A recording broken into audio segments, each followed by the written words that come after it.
What's up, everybody? How's it going? This is Dominic Bonamici, and today I'm going to explain to you how to travel to Galapagos on an extremely tight budget and how I did it myself. Okay, let me explain. First and foremost, you want to know what time of year to go or what time of year not to go. You don't want to go in high season if you're on a strict budget, which is late December through early April. Okay, also you could say a little bit June and July. You know, you have to think when North Americans like us are off from school and work and whatnot, that's when they come down to South America the most. And those are the times you want to avoid. Specifically, the best, cheapest month to go would be maybe September or October. But the seas are pretty rough in October, so I would suggest maybe go in a month like April or May, or maybe September or November or early December. You can try to go along these times. You can still go in the high times, but you're not going to get such good deals. Okay. Number two, what you got to know before you go to Galapagos to get the very best deals is the truth about the situation.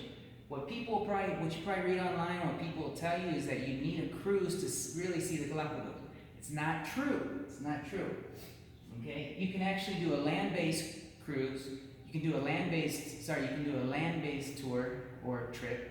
Go from island to island using the ferry system that the locals use, and it's very cheap to do it that way. And there's a lot of cool stuff you can see on each island. Doing the land-based, sleeping on land, in like bed and breakfast and stuff type of trips. So you don't need a cruise to see the Galapagos if you're on a tight budget. That's the truth. You don't need a cruise to see the Galapagos. To see some of those faraway islands that no one else can get to that are uninhibited, yes, you need a cruise to see those. But you can still see most of what Galapagos has to offer on the main islands without needing a cruise at all. So that's something to keep in mind. There are plenty of hotels on each island to choose from. Pre-booking. What you should know about pre-booking is don't pre-book. The first job I had in Ecuador when I first came as an immigrant from North America is I sold tours to North Americans going to Galapagos.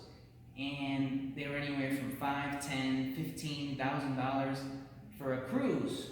But when I went to Galapagos myself, I realized that actually these same cruises, I was selling to foreigners booking ahead of time, you could actually pick up last minute right in the port of the main island, Santa Cruz, for about 1/8, 1/10 the price last minute if there were still spots available in the ships that were going out at that moment. So anyway, I would say don't pre-book it all, just go.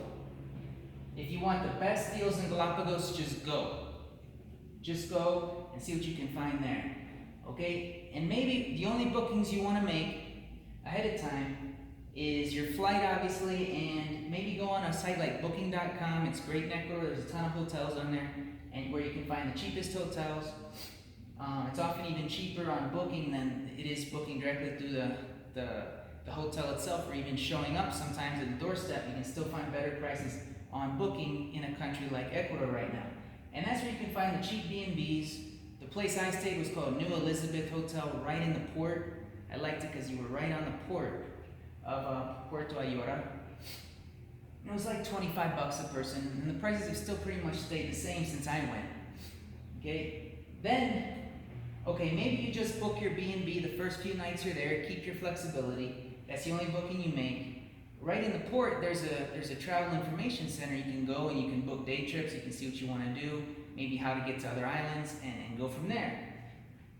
And that's what I'm saying is the next thing you want to do is you want to go to the port.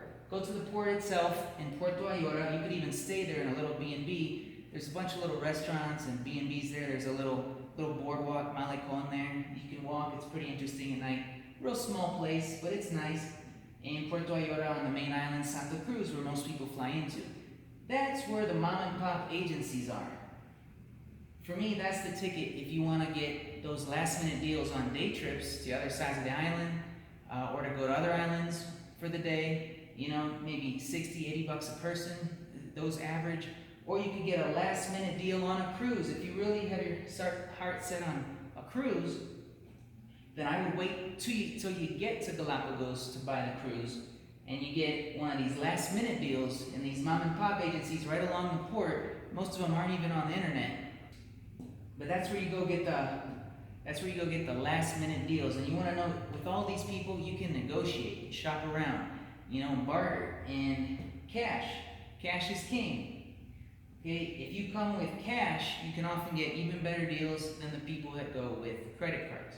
So, Ecuador is another cash society where you can often get much better prices if you just say you have cash and ask for the discount. So that's it. That's what I'd recommend, how to go to Galapagos on the cheap. Basically, don't pre-book anything. Know that you don't need a cruise. Even diving. You can hire those dive boats for $10,000 plus per person, but also in the port, there's also dive shops too. You can hire day trips longer than that and get some really good dives in with paying just a small fraction of the price. So just a per dive price. So anyway, don't pre-book anything, just go. Maybe book a cheap hotel, know when to go, that you don't need a cruise, and go to the port to book your last minute tours and day trips and cruises if that's the type of activities you want to do.